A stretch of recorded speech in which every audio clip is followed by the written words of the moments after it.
Anda sedang mendengar Shockcast Original. Shock. Jika anda diminta masuk ke sebuah bilik gelap untuk disoal siasat, apakah anda berjanji hanya akan berkata yang benar-benar? Tiada yang dusta atau selainnya, melainkan kenyataan yang benar sebenarnya.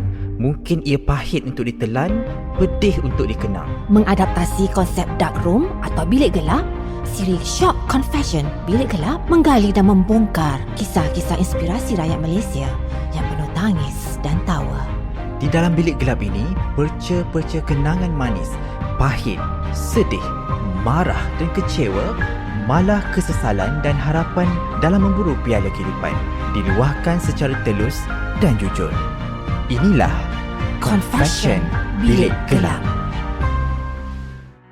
Hai, bertemu kembali dalam Shock Confession Bilik Gelap bersama saya Hakim yang Asyari. Dan sebenarnya bilik gelap ni memang takkan kosong. Bilik gelap ni memang gelap. Dan kita akan gelapkan lagi bilik ni. Banyak cerita-cerita inspirasi selebriti, personality dan ramai lagi. Dan minggu ni kita bawa seorang yang sangat sensasi ya di dalam media sosial, iaitu terima kasih saya membawa dalam bilik gelap ni. Terima kasih Caprice kerana sudi bersama dalam bilik gelap ni. Anytime, always. Okay Caprice, boleh tak cerita sikit macam mana dapat penjenamaan Caprice tu? Oh wow, long story short, Caprice, time Caprice sekolah dekat sekolah international dekat Ampang. Kita memang minat rap lah. And time tu kita rap kat sekolah. Waktu tu rapper yang sangat popular di dunia adalah rapper Chingy, Snoop Dogg, Nelly. So Caprice tanyalah kawan-kawan Caprice, what would be a nice name for me as a stage name. So kata, you selalu pakai topi, Caprice. So all the girls in school call me Caprice. And kita memang suka awet time tu. Kita memang, until now by the way. But so the girls call me Caprice. Benda tu sangkut kat sekolah. Until now it sangkut. Sampai sekarang Sampai sekarang. Jadi dalam perjalanan Caprice tu sebenarnya mencipta Caprice tu tak senang juga kan. Nak jadi seorang selebriti pada awalnya. Kalau jika Caprice bukan selebriti, siapa Caprice sebenarnya? I think I would have either followed my dad's punya footstep and become maybe a diplomat. So my dad kerja Wisma Putra, dah pension dah, tapi my dad was a diplomat his whole life, served the country, kedutaan Malaysia. Something that Caprice minat dari kecil. Kita tengok ayah kita kerja macam mana, jumpa orang, sembang, cakap, berdamai. And dari kecil memang mak selalu pesan Caprice ni cakap banyak sangat. I talk too much. Since I was young, I just argue or talk or share my view all the time, kat sekolah, kat rumah, jumpa orang. So if I was not rapping, maybe I would have either been a lawyer or follow my dad's footsteps, become a diplomat. Wow. Yeah. Menjadi seorang diplomat. Okay, jika dilihat di social media, Caprice dilihat selalu mendapat tentangan dan juga pujian daripada netizen mengenai pandangan Caprice sendiri tentang suatu perkara. Jadi bagaimana Caprice menepis kata-kata negatif dalam perjuangan Caprice sendiri? I think dalam any perjuangan, nama perjuangan pun struggle. In any struggle, you're gonna face obstacles. You're gonna face people that don't believe in you. You're gonna face people that don't like what you represent or like what you say. But itu adalah nama dia perjuangan. Kalau benda ni terlampau senang di mana semua orang asyik puji saja, that's no longer perjuangan. That means you dah menang dah. The moment you have people cheering for you all the time, it means that you dah menang. Tapi selagi kita tak settle kita punya perjuangan, then you're always gonna face problems, obstacles, hate. For me, adalah tu perkara biasa. And makin lama kita jadi matang dalam bidang ni, the negativity dah macam tak ada kesan lagi dah. If it's really really bad, then maybe ada kesan. Tapi dulu bila sikit pun orang kecam, kita terasa lah anxiety lah. Tapi sekarang bila orang kecam sikit pun kita just Cakap pasal anxiety kan, pernah tak Caprice lalui fasa itu? Oh yeah, I'm actually diagnosed. I don't mind sharing this. Sebab Caprice pernah share ni quite a few times on social media. Cuma risau orang kena trigger ke apa. Tapi I've had anxiety since I was 17. Diagnosed with anxiety, acute depression at KPJ Hospital. Then moved to Gleneagles Hospital in Ampang. So I actually see a psychiatrist. Before it was like once every week. But now it's like alhamdulillah, I dah okay sikit. I see my psychiatrist maybe once every 3 months, once every 4 months, just to go through my anxiety problem. Punca dia dari mana? Kenapa benda tu terjadi? It's gonna go too deep. So in one of my sessions dengan my psychiatrist, dia memang try cari the very root of the beginning. So it went all the way back. Sebab psychiatrist ni akan cakap-cakap je lah. to find the root. So in one of my sessions, maybe 4 or 5 years ago, we were talking and I was sharing how I always gaduh dengan mak kat Jordan ke, dekat Paris ke, and then Caprice selalu rasa macam time tu kita tak sedar. Tapi contoh kita pergi shopping, so my abang nak beli kasut baru Nike shrunk caps. Is it Nike or Reebok? I think it was Reeboks, right? The shrunk caps. So my abang got the new shoes, my adik picked some new shoes, and then when I wanted the shoes, tiba-tiba my parents would say, pakai yang Reza punya yang tak pakai lagi dah. Contoh, at that time kita fikir, okay, it's normal. Tapi sebenarnya dalam hati kita sebagai budak tu, dia macam air tau. It will be like, okay, anxiety. So throughout my whole childhood, there was moments in my life where I felt like, I'm in the middle child by the way. Ada abang adik, so you have the whole middle child syndrome. You akan rasa macam you're not loved enough, no one loves you, you're alone, no one loves you, you're alone. It got that far, and it went even deeper. My psychiatrist one day she asked me, try talk to your mom, because I think the root is with you and your mom. And in Islam, apabila kita tengah clash dengan mak kita, rezeki pun akan sekat. And time tu my life was a roller coaster. Like there's some really good highs, and then boom crash. Macam tak kekal tau. Padahalnya I was not really a bad boy like that, right? So I always wondered why life macam tu. That's why tiba-tiba kita berjuang jaga mak and forever langgar. Tapi there's a reason why Caprice pentingkan jaga mak tu. So we went all the way back. My psychiatrist asked me, ask your mom, bila Caprice lahir, apa emosi mak? So I did my research. I went back to my mom. I said, Mom, when I was born, how was my delivery? So kita tak pernah tahu, tak pernah tanya kan mak, time kita lahir tu macam mana keadaan. My mom said she nearly died. Her relatives, her brothers and sisters already stand by the hospital tengah baca Yasin. I was the hardest delivery. And can you imagine the emotion? I patut keluar dalam berapa jam je, tapi I think almost one whole day sangkut ke, something happened. Seorang mak, ibu dah rasa tu sudah sampai masa dia, losing a lot of blood. Imagine all the emotions of frustration, sadness, anger, hopelessness. Actually, all that emotion is being transferred to the baby. That's how hardcore my anxiety is. Sebenarnya kan kita punya connection dengan mak ni, it's like a, walau uri tu dah potong, tapi we have like a spiritual uri dengan mak. No matter what, that is like, that's why mak boleh rasa kalau anak dia ada masalah, mak boleh rasa kalau anak dia tengah susah. I believe in that spiritual connection dengan mak. So when I found out that my mom nearly passed away because of me, when I realized I was the toughest delivery, then I realized, okay, maybe that's why I have this anxiety problem. Tambah lagi kita dibesarkan di luar negara, di mana every 2 years pindah negara, because my dad is a diplomat. Kan embassy ni dia punya service. 2 tahun dekat Paris, then 2 tahun dekat Jordan, 2 tahun dekat Jordan, 2 tahun juga dekat Algeria. So zaman tu mana ada MySpace, no Friendster, no Facebook. So a goodbye in Paris to my friends is a forever goodbye. Then you kena adapt dengan negara baru pula. So you make new friends. And then after 2.5 years, a goodbye in Jordan is forever goodbye with my friends in Jordan. So can you imagine all that? You add that into dilahir dalam keadaan macam tu as a kid. Then you are the middle child syndrome, right? And then you have the whole tak ada kawan yang kekal dari kecil. So you have that whole loneliness, empty, you know? And it really hit me when I was 17. I was happy performing dekat clubs, nak pergi kat Rasta Taman Tun. Everything was cool. Tiba-tiba sesak nafas, I thought I had a heart attack. I told my friends driving me to hospital, kata, bro, tell my mom I love her, tell my dad I'm sorry. Sebab kan kita lari dari rumah sebab nak buat music. Sampai KBJ, they gave me some sort of a pill. And then I relaxed. They checked my ECG, my lungs, everything lah. Oh, they took my blood. Caprice, you're healthy, perfectly healthy. I said, what was that? You had a panic attack. I'm like, what's a panic attack? They said, I think you have to see a psychiatrist tomorrow. I'm like, but I'm not crazy. He's like, no, I think you have to see a psychiatrist. So that was the beginning. 17 years old was the moment when I was diagnosed with anxiety and minor acute, they call it acute depression. So kita tak tahu sebab apa. So apabila every time kita ada trigger dengan benda yang buat kita stress, so kita akan ada panic attack lah.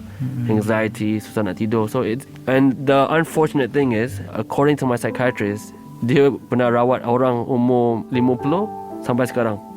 Dia kata memang sebenarnya tak ada cure je. Tak ada cure. It's just that you must ubah your lifestyle. You kena pandai tangkap when you have a panic attack, what you should do. You should maybe rajin selalu pergi gym, sweat. You should always try to watch movies, music. Keep your mind busy. Especially me lah. My psychiatrist know that my brain is too much. I think too much. I try to do too much. So that tu adalah my experience. Wow, there you go. Bersama dengan a whole brief synopsis of my experience with anxiety and how it goes all the way back to the birth, my birth. Ya. Bila mengenali Caprice kan, orang cakap macam dia ni anak orang kaya ni kan, semua benda dah akan dapat lah kan. Macam apa perkara yang mungkin Caprice tak dapat dan you rasa itu satu kesesalan dalam hidup you? First of all, first of all, Aiman knows it. First of all, there's a very big misconception. Kita fikir, sebab kita cakap English, first time Caprice appear in the industry, people thought, ni anak orang kaya ni. Rap, nama Caprice, ni confirm anak orang kaya, ni confirm ayah sponsor music video. Aiman's right there. He knows where my parents stay. My dad is a government servant. Bila duduk luar negara, memang enggak lah. Sebab duta, ada police escort, ada driver, rumah embassy, confirm rumah besar. Kita tengok embassy kat Malaysia ni, Saudi embassy, right? American embassy besar macam mana kan? That's normal kedutaan. But apabila ayah Caprice balik Malaysia, dia hanya government servant. Tak ada pangkat apa-apa, tak ada duduk kat GLC, itu bukan menteri ke, duduk kat GLC ke apa. So my dad is a normal government servant, living on government servant punya salary pay grade, which you can Google and find out how much this government servant is earning. Tapi Alhamdulillah, my life was not blessed with riches. My upbringing was not blessed with money or riches. It was blessed with dapat lihat dunia and jumpa ramai orang. That was what I found the blessing. My dad never bought me like a laptop. Even a laptop my dad never bought me, let alone a phone. I'm on radio right now on your podcast telling you right now, I can call my dad. Have you ever bought Aris Ramli a phone? There's more parents out there that's bought their kids phone, but we struggle. It's not even their fault. I lari dari rumah. Bukan salah my parents juga. Kita yang lari dari rumah nak jadi artis sangat. Hang pandai-pandai lah. Kita kaki tangan kerajaan. Kita mana mampu nak jaga anak kalau tiba-tiba tak nak study. Because if you study, that's some government benefit lah. Sebab ayah kaki tangan kerajaan. Kalau you pergi college, kerajaan akan sponsor X amount. Kalau you capai 4-pointer, you akan dapat full scholarship. Adalah dia punya benefit as a kaki tangan kerajaan, medical benefit, education benefit, and kita tiba-tiba nak jadi artis. Memang benefit tu langsung dah hilang lah. Beza lah. Memang tak ada. So that's the common misconception where people assume when I was starting off, ni confirm anak orang kaya. Tapi Alhamdulillah, I was not blessed with riches when I was brought up, but I was blessed dapat lihat dunia. And Alhamdulillah, now that I venture into business, now all I do is take care of my parents, take care of my mom. Aiman knows exactly where my dad stay. I tak nak petik area mana ke apa. Tapi it's not like a bungalow, it's not like a house, you know what I mean? Tapi Alhamdulillah, everyone's happy. Money does not mean you're happy. Caprice pernah bagi my mom and dad a lot of cash. I won't say how much. I like, mom, dad, ni lah duit hasil Caprice punya business, pergilah cari rumah ke apa. And they don't want. They say, no lah, kita selesa kat sini, buat apa kita pindah. I said, don't you deserve a better house, a better living room, a better bedroom? Tapi my parents memang tak nak. My dad jenis a bit like me. Once dah suka makan benda ni, dia makan benda ni je. Once suka tempat ni je. I'm like copy paste of my dad. So that's a common misconception. But Alhamdulillah, now we're okay. You know, I was raised really well, experienced great things, and now it's my turn to jaga mak dengan ayah. Maksudnya Caprice juga melalui fasa yang sama seperti mereka di luar sana kan, menjaga mak, melalui fasa yang mungkin tak ada duit juga dalam poket kan, benda yang sama. Okey, bila kita lihat makna sebuah kerjaan tu berbeza kan. Ada orang menilai macam nak kaya kena rumah besar, nak kaya kena kereta besar, dan juga mungkin nak kaya kena ada isteri yang cantik mungkin.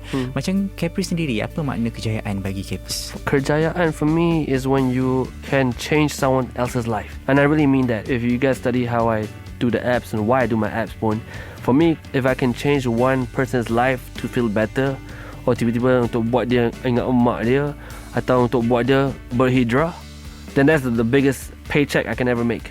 I mean, that's the biggest paycheck. No, it defeats money. I mean, money is great. You can buy phone, you can buy shoes, you can buy things. Tapi for me, success is empty kalau kita tak boleh bantu orang lain ubah hidup dia. That's how I view everything that I try to sentuh, everything that I try to do.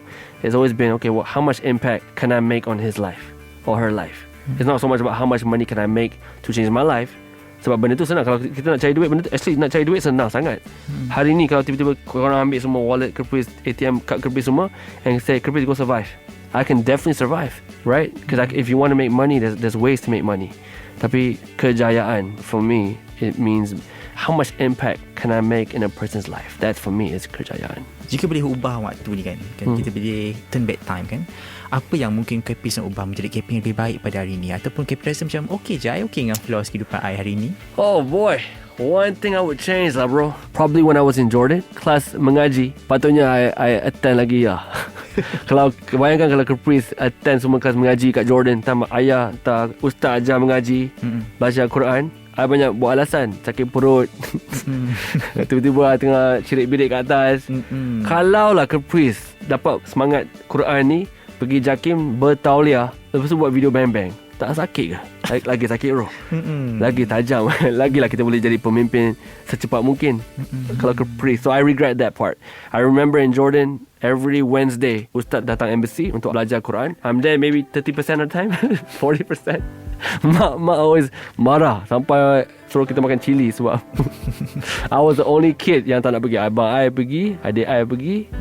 I bagi alasan je. So that's my biggest regret was in Jordan. Umur 12. Yang 2 tahun tu yang tiap Rabu Ustaz datang ajar mengaji, yang kita ni ponteng. So I regret that part. Dan you rasa kalau boleh ubah masa, you nak ubah benda tu? Oh, that's the only thing I change. Everything else in life, every mistake I've ever done, every kesilapan yang kita buat, sebenarnya it made me a better person. It sort of developed my character. I believe if kita ni tak buat silap pun, always tak buat silap, mungkin kita tak jadi macam apa kita jadi hari ni. You know what I mean? It won't get me to where I am today. If there's one thing I would change, is that only. The reason why Caprice tak nak change benda tu sebab if I go back in time, right after kita punya buat silap tu, something else happened that was good because of that. Sebab kita belajar dari silap. Lainlah kalau orang buat silap tak belajar dan dia buat sama. Tapi Alhamdulillah, most of the times when kita buat silap, I learn from that mistake and I try to improve myself. So that's why it's hard for me to say no lah. So that's the only thing I would change, bro. Jordan, 12 years old, kelas agama, kelas mengaji. Should not have one thing. Wow, kan ada banyak pilihan. Kelas mengaji yang menjadi pilihan Caprice untuk diubah kan? Yeah, because I know how powerful it would be today if I had that asset. Okay, daripada seorang penyanyi, seorang komposer, tiba ke bidang bisnes, apa fasa rejection paling dahsyat yang pernah dilalui? When you meet an investor, it's not rejection. See, most investors, they don't give you rejection to your face. Kata, idea is bad. They just say, okay, I'll call you back. They don't call you back. So it's not really rejection. I've never sort of faced rejection. I just feel like a slow rejection. Like I call you back and they don't call you back. So it's not like bro, your idea sucks, or bro, your thing takkan jadi. Tak ada siapa selama ni yang depan muka Caprice yang cakap, bro, it's not gonna work. Tapi ada je yang gaya macam, bro, it's not gonna work. Benda tu banyak kali lah in my life. Nak jadi artis, bro, you're not gonna rap. Boom, rap. And then I want to do apps. Bro, you're not gonna do apps. Classroom.com, kita jual 2.8 million. It's a company. Dan kita nak buat apps mengaji. Bro, rapper nak buat apps mengaji, not gonna happen. Buat apps mengaji, 400,000 pengguna. You know what I mean? So that just has been the flow. But I always believe in hikmah. You know, we learn from our mistakes, and inshallah it will come back to us. Come back one more round. Hopefully that's why dalam 2 bulan ni, kalau kita dapat launch a brand new app, it will restart my passion in IT. But honestly, between business, bagi trauma ke, IT technology is my main love lah. Cinta pertama is actually IT technology and innovation. That's something that I really love. Jadi macam selain daripada bisnes, apa perkara yang rejection lain yang mungkin berlaku dalam hidup? Nah man, Caprice does not get rejected. Selain dari business, when it comes to girls, never get rejection. Hey Mr. Aiman, ever been rejected? No. No, I'm just kidding. So poyo bro. No lah.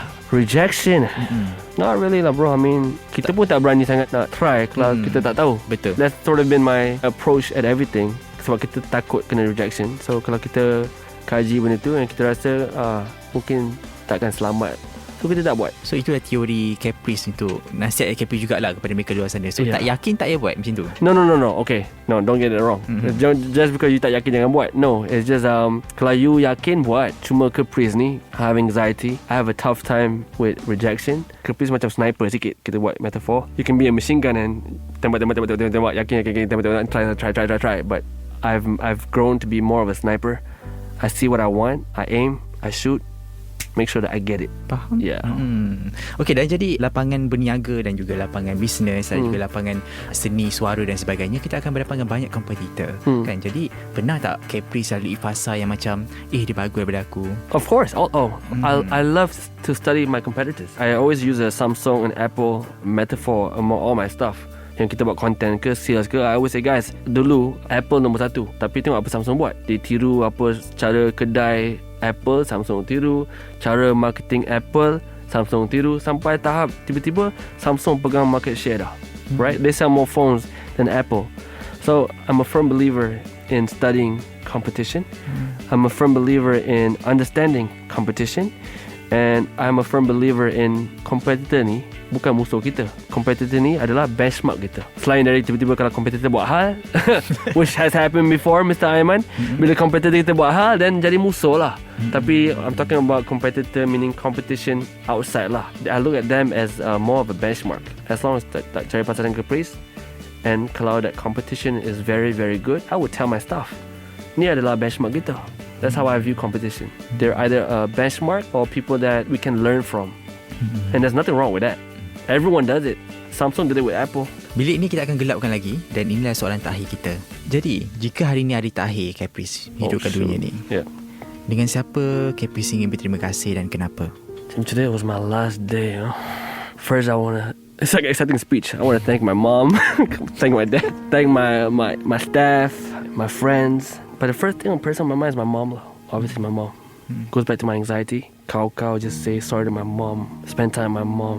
Ibu je lah. For me, we were born. If I know it's my last day, the whole day is my mom lah. It could be cooking with my mom, chilling with my mom, you know.